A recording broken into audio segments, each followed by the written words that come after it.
ये आम बात हो चुकी है। नीतीश जी के राज में ऐसी घटनाएं, पुल का ध्वस्त होना, आपको याद होगा ठीक कहलगांव में एक डैम था जिसका उद्घाटन होना था, उससे एक दिन पहले वो डैम जो है कहलगांव में वो टूट गया। और लगातार ऐसी घटनाएं बार बार होती रही है।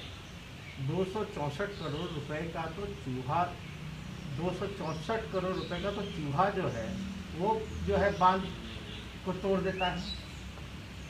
तो हम तो लगातार सवाल उठाते रहे हैं कि नीतीश कुमार जी का जो राज है पूरे तरीके से भ्रष्टाचार का बोलबाला हो चुका है।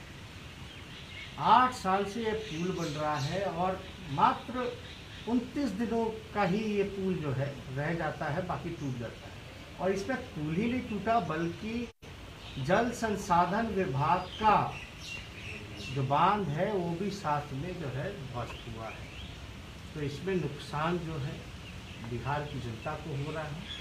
ये पैसे की रिकवरी कैसे होगी? कितने घोटाले हुए नीतीश कुमार जी के राज में। हमने जब 55 घोटाला बोला है, 15 साल में 55 घोटाले हुए हैं, तो वो घोटाले का हमने जिक्र किया है जो कि सरकार ने बाकायदा उन घोटालों को माना है कि घोटाले हुए। समय से पहले जबरदस्ती जो है इस पुल का उद्घाटन करा पाए, बल्कि ये पुल तैयार नहीं हो पाया। अब 8 साल लग रहे हैं पुल को तैयार करने में, उसमें भी ठीक से पुल तैयार नहीं हो रहा। अब ठीक चुनाव से पहले माननीय मुख्यमंत्री जी को केवल उद्घाटन करना है, इसलिए ये पुल को जो है तैयार किया गया।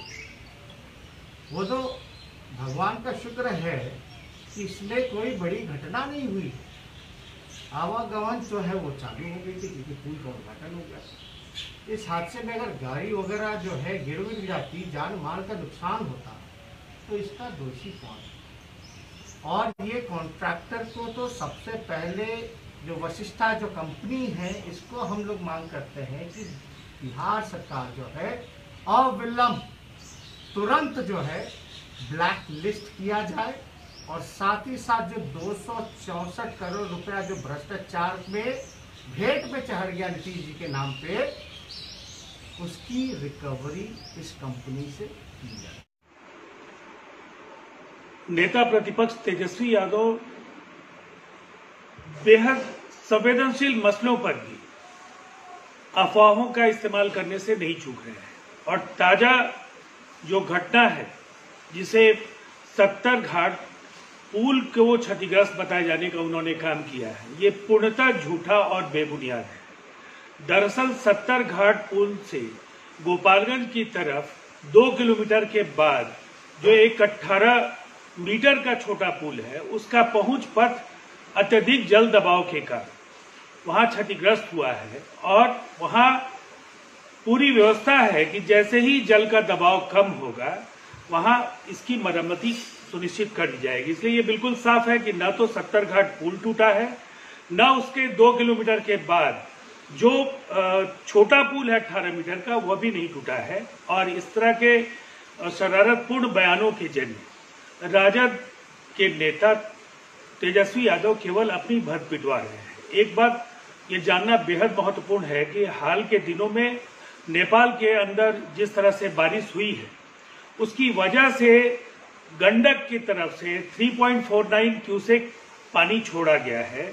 और इस पानी के अत्यधिक दबाव की वजह से दोनों ही तरफ गंडक की ओर काफी ज्यादा दबाव है, जिसकी वजह से ये जो पहुंच पथ है ये क्षतिग्रस्त हुआ है। और जैसे ही पानी का दबाव कम होगा इसे ठीक कर लिया जाएगा।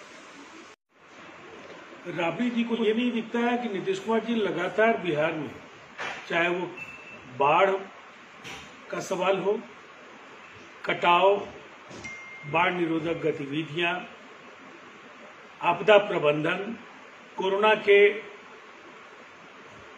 प्रबंधन को लेकर की जा रही तैयारियां और साथ ही साथ राज्य का जो विकास का जो लक्ष्य है, उस दिशा में लगातार बिहार के मुख्यमंत्री नीतीश कुमार जी के कार्यक्रम, उनकी बैठकें, उनके द्वारा अधिकारियों से समन्वय, संपर्क और इसके बाद अगर वो मुख्यमंत्री नीतीश कुमार जी को अनुपस्थित मानती हैं, उनकी गैर मौजूदगी को लेकर के वो बयान देती हैं, तो ये समझ से परे है कि बिहार के मुख्यमंत्री नीतीश कुमार जी से ज्यादा इस राज्य में किसी भी मुख्यमंत्री ने न विकास किया है और न दिन रात एक करके राज्य की जनता की समस्याओं का हल ढूंढने का काम किया है।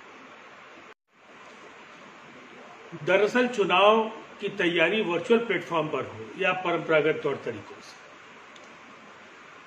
तेजस्वी यादव को ये पता है कि उन्होंने काम नहीं किया है, जनता के बीच नहीं गए हैं, इसलिए इस परीक्षा में उनका उत्तीर्ण होना संभव नहीं है और इसीलिए ये बालहट है उनका। चुनाव अगर हो तो परंपरागत तरीकों से हो, कोरोना है चुनाव नहीं होना चाहिए, हर दिन नए बहाने वो गढ़ते हैं, लेकिन उन्हें परिणाम का पता है कि बिहार में जब भी चुनाव होंगे नीतीश कुमार जी के नेतृत्व में एनडीए का वो कोई भी नुकसान करने की स्थिति में नहीं है, इसलिए कि जनता का आशीर्वाद नीतीश कुमार जी के साथ है।